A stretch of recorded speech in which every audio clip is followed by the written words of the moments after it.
Sebelum kita mulai pembelajaran, marilah kita berdoa terlebih dahulu. Bismillahirrahmanirrahim.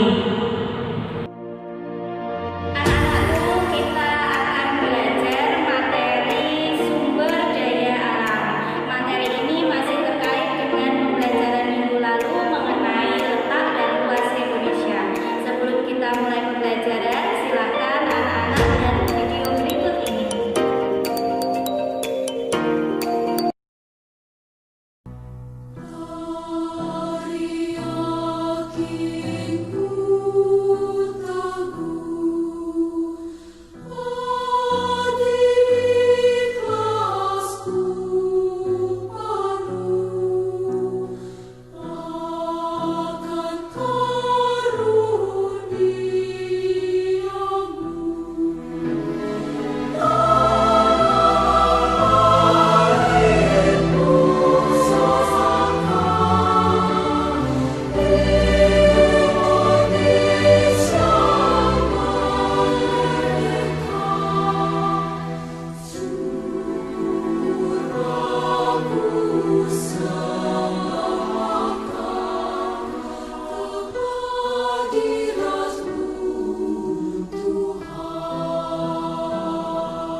Bagaimana pendapat kalian setelah melihat video tersebut?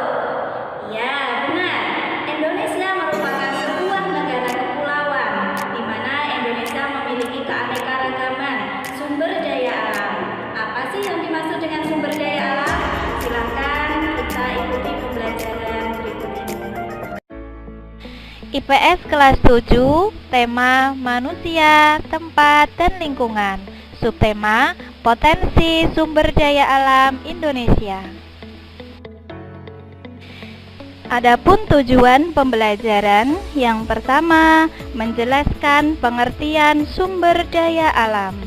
Yang kedua, menyebutkan jenis-jenis sumber daya alam. Yang ketiga, menjelaskan sumber daya alam di Indonesia. Yang keempat, menjelaskan sumber daya udara di Indonesia.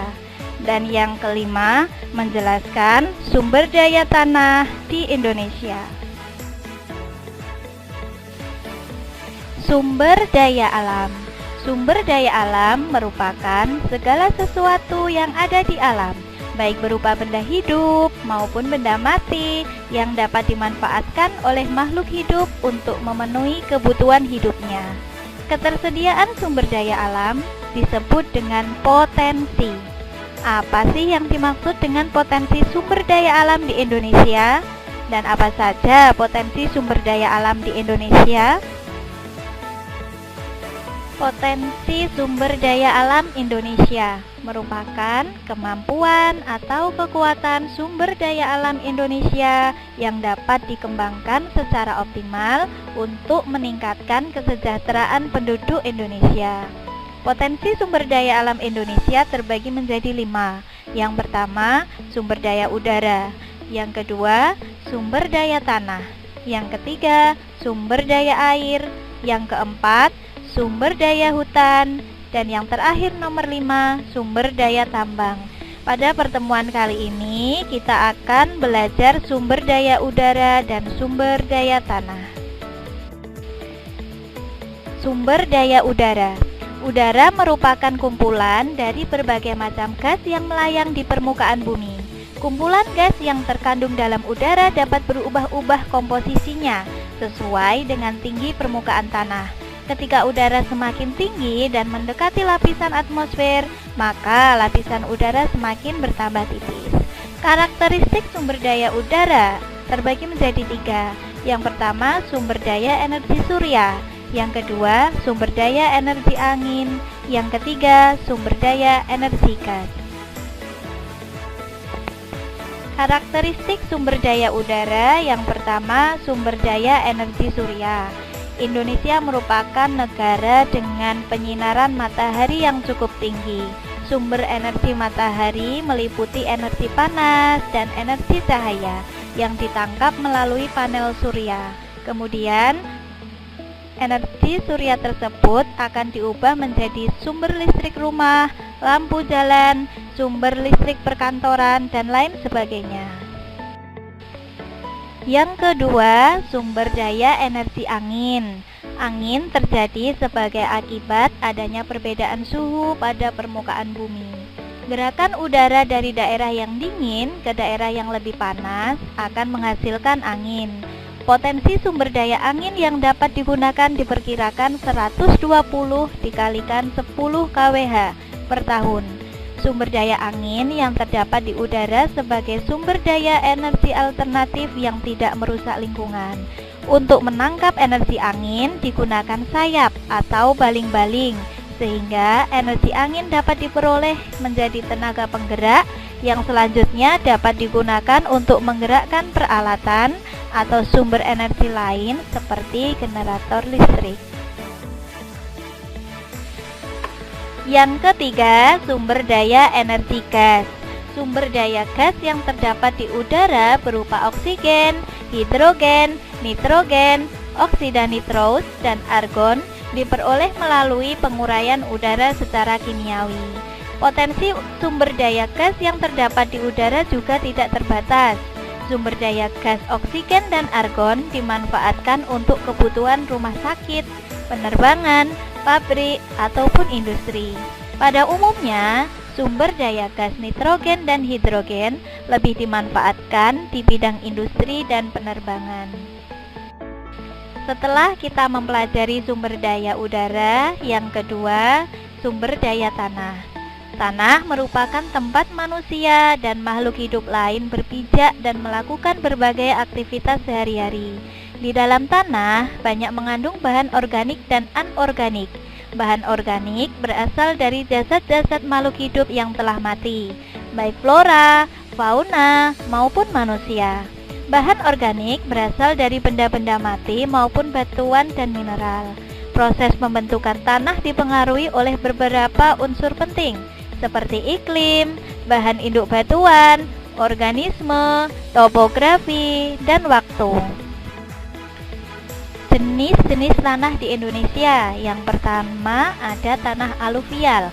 Tanah aluvial merupakan tanah yang berasal dari endapan lumpur yang terbawa oleh air sungai. Tanah ini tercipta dari erosi yang kemudian diendapkan bersama dengan lumpur sungai. Berstruktur lemah dan sifatnya subur, cocok digunakan untuk pertanian. Jenis tanah ini masih muda, belum mengalami perkembangan. Yang kedua, ada tanah vulkanis atau yang disebut dengan tanah andosol. Jenis tanah di Indonesia ini berupa tanah mineral yang telah mengalami perkembangan karakteristik. Solum agak tebal, warna agak coklat kekelabuan hingga hitam. Kandungan organik tinggi, tekstur geluh berdebu, struktur remah, dan konsistensi gembur. Tanah ini terbentuk dari vulkanik, seperti abu vulkanik, tufa, dan batu apung. Tanah andosol mengandung banyak mineral sehingga bersifat subur. Yang ketiga, ada tanah humus. Tanah humus adalah jenis tanah yang muncul akibat tumbuh-tumbuhan yang membusuk. Berbagai tumbuhan yang membusuk ini membuat tanah humus mengandung unsur hara yang tinggi. Artinya, tanah ini pun bersifat sangat subur. Yang keempat, ada tanah laterit. Tanah laterit merupakan tanah yang bersifat tidak subur, yang tadinya subur dan kaya akan unsur hara, namun unsur hara tersebut hilang karena larut dibawa oleh air hujan yang sangat tinggi. Tanah ini banyak ditemukan di wilayah Jawa Barat, Sulawesi Tenggara, hingga Kalimantan Barat. Yang kelima, ada tanah kapur atau yang disebut terra rosa. Tanah kapur bersifat tidak subur. Meski demikian, tanah ini masih bisa ditanami tanaman seperti pohon jati. Tanah kapur banyak terdapat di daerah Blora, Pegunungan Kendeng, serta Pegunungan Seribu Yogyakarta. Yang nomor 6, ada tanah gambut atau biasa disebut organosol. Tanah gambut kaya akan bahan organik dan mempertahankan kelembapan dalam jumlah besar.